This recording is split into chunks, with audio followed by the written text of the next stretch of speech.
Oh, come on, you want to play apples to apples again? We just played that last week. Are we going to play that every time we get together? Ever find yourself thinking this? Have you never heard of apples to apples? Either way, this episode is for you. Apples to Apples is a party game that came out a few years ago from Out of the Box. It's a very popular game. A lot of people like it. A lot of people like it a lot, to the point of playing it a lot. And so a number of folks have gotten tired of apples to apples. But in this episode, I'm going to talk about this game, Apples to Apples. I'm talking about another choice you've got called Attribute. Attribute came out in Germany, and now there's an English version available, and it shares some of the same characteristics with Apples to Apples, but is a bit more of a, well, gamer's game, if you would. So if you've been playing with a group that has Apples to Apples and likes it a lot, I would suggest going out and getting Attribute and giving it a shot if you want something to, well, kick it up, a notch or so. One bam more. Coming up, I'm going to talk about Apples to Apples and Attribute this week on Board Games with Scott.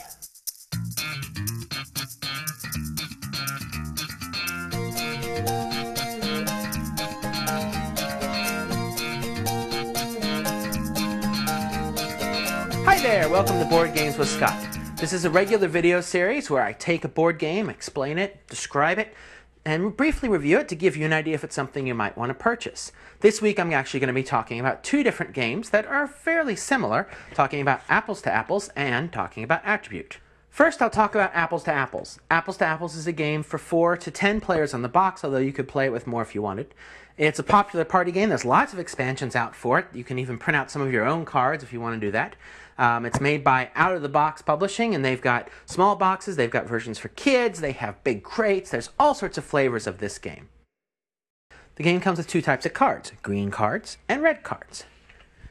The green cards have attributes on them. They're things like sappy and creative and idiotic and boisterous. So they are descriptive words on the green cards. The red cards, on the other hand, have nouns, or proper nouns, people, places, things, events. So things like New Orleans, attack on Pearl Harbor, rappers, the San Andreas Fault, things like that. And what will happen is one player will be the judge, and the judge will pick a green card. They'll just take the top one, so they might pull, for example, filthy.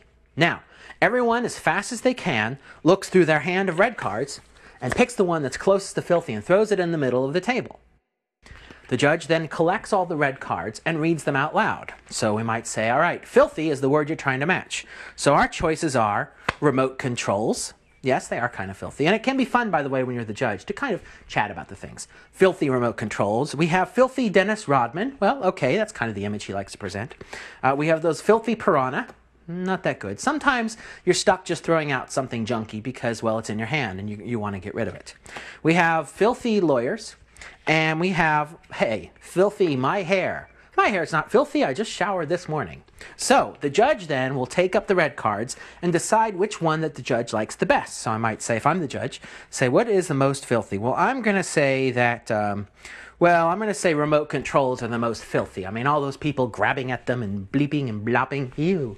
So anyway, the person who put in remote controls then gets the green card. That counts as a point. And the object of the game is to get a certain number of these green cards based upon how many players there are. So that's the basic way it goes. After you take your turn as judge, you then pass the deck of cards to the player on your left, and that player will then be the judge, pull the next green card, everyone will pull a red card, and it'll go on. Now, there's a couple other twists that make it kind of exciting. First, if you have a bunch of people, 6 or more players, then the last person to play their card does not get to play their card. So that adds kind of a speed element. Now, what I find is with new people, I tend to not use that rule the first time just because it freaks them out. So everyone gets to play their card. But once you've played it a few times, you go ahead and introduce that. So everyone, as quickly as they can, throws the card down, and that's another role of the judge, is the judge has to watch to see who is the last person to play their card out in the middle of the table. That person has to take their card back, and it doesn't count. With 4 or 5 players, then, the way it works is people can play 1 or 2 cards each. And then only the first 4 red cards that hit the table count. Now, if you're playing 2 cards, you have to play them one at a time. And again, the judge has to watch. And once there's 4 cards in the stack, then that's it. Now, again, I find that I don't tend to play with that rule. It just makes it a little more complex. I play it just like with the bigger groups. Everyone throws out 1 card. The last card is out. Some people play with a variant where they actually add in 1 card from the deck. just to make things a little wacky and to see how often that the deck beats all the other players. But again, just makes it a little more convoluted. So that's the basic game. The judge calls out a green card, everyone throws down a red card, the judge picks which one they like the best, that person gets a point, and you continue. So one of the tricks with the game is you want to figure out what the judge likes, because you want to make them pick yours. So some people, like I know one judge, that anything related to the Beatles they will pick over anything else. So anytime you get a card related to the Beatles, you hang on to it. And when that judge goes, you throw out the Beatles. No matter what the word is, they're going to pick it. Other people, like me, tend to pick weird things. Some people like the most logical answer. Other people will choose a pun. And so part of this game is reading what other people are going to like and throwing out the cards that they will be the most interested in. But you are limited with the cards you've got in your hand. And sometimes, you know, when you have a hand that's the Mafia, Antarctica, funerals, and New Orleans, you know, it might not be too easy to match Fluffy, if that's the word, for example. So that's the basics of apples to apples. So now let's talk about attribute. Now attribute shares some things in common with apples to apples, but it's different enough of a game. It's a little more complex, and it may be something if your group is already playing apples to apples on a regular basis and you want to introduce them to something a little more complex, attribute would be the way to go. Now the first thing that's different in attribute is that they only have one type of cards. So they only have description cards, attribute cards. So improvable and wrinkle-free and machine washable and low calorie. The other thing that's different in this one is they're sheep cards. There are these cute little sheep cards. There's red sheep cards and green sheep cards. And so that's what comes in your attribute box. Now, the way this one works is first, everyone is given one sheep card, and they're going to be given it face down, and you look at it secretly. And so the sheep cards, again, are green and red. If you have a green sheep card, that means match the topic. If you have a red sheep card, that means don't match the topic. Now one player is chosen, and that player will come up with a topic from their head. So unlike apples to apples where you pick the topic off a deck, in this one you come up with a topic from your head. And then each player plays one of these attribute cards from their hand in front of them. Now again, they're not always going to play a card that matches the topic. If they have a green card, they do want to match the topic. If they have a red card, they want to play the opposite of a topic. So they want to not match the topic. So everyone picks a card, holds out in front of them, on the count of 3, you flip it up. Unlike apples to apples, there isn't a judge who's going to tell you which word is the best match. The goal of this game is to try and figure out who had a green card in front of them and avoid people that had a red card in front of them. So the way it works is everyone picks their card, puts it out in front of them, and on the count of 3, you flip it up. Then everyone looks very quickly at all the cards on the table. And if they see a card that they think came from a person trying to match the topic, they slap the card. And so it's a bit of a speed game. So you have to quickly look, you see what's out there, you put your hand on top of a card that you think comes from a green sheep. Everyone does that. You can do that with one card. Everyone covers up one card.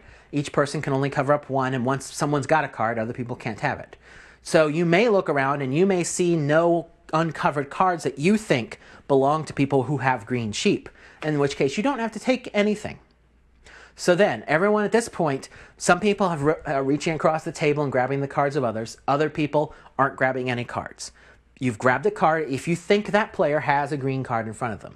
And then you reveal. Everyone flips over their card.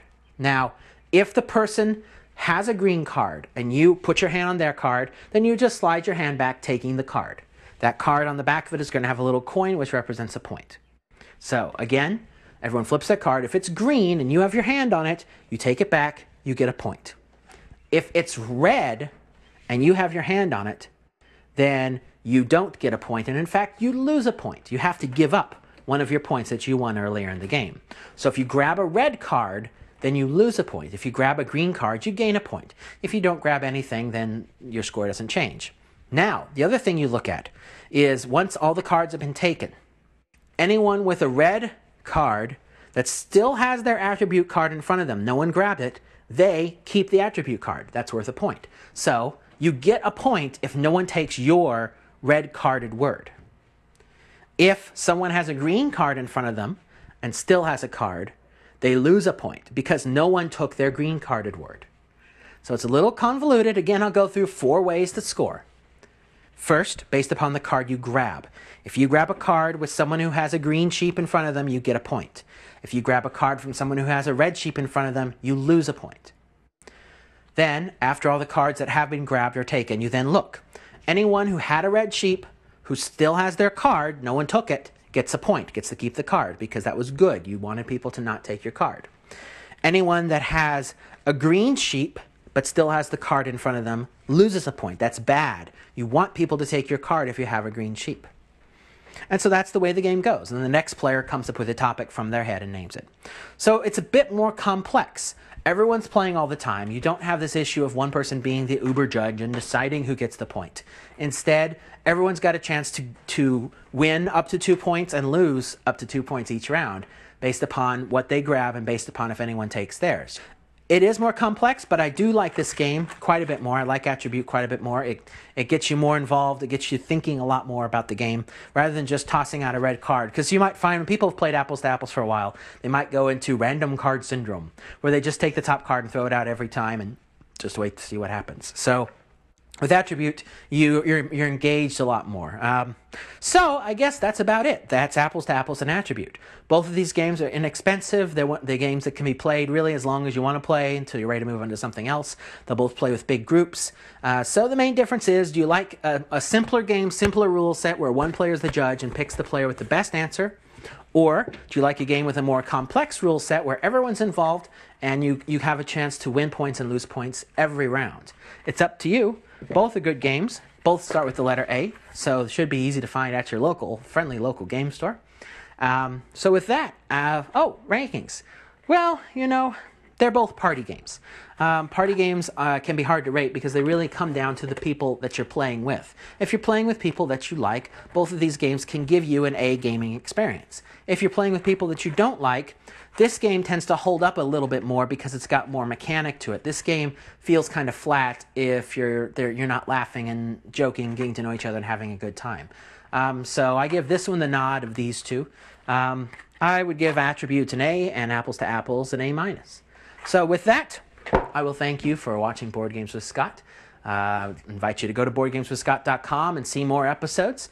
In future episodes, I'll be looking at some games that are more complex. I might be looking at some games that are easier. Probably not. This is about as easy as I get. Thank you very much, and I will talk to you in a future week. Bye-bye.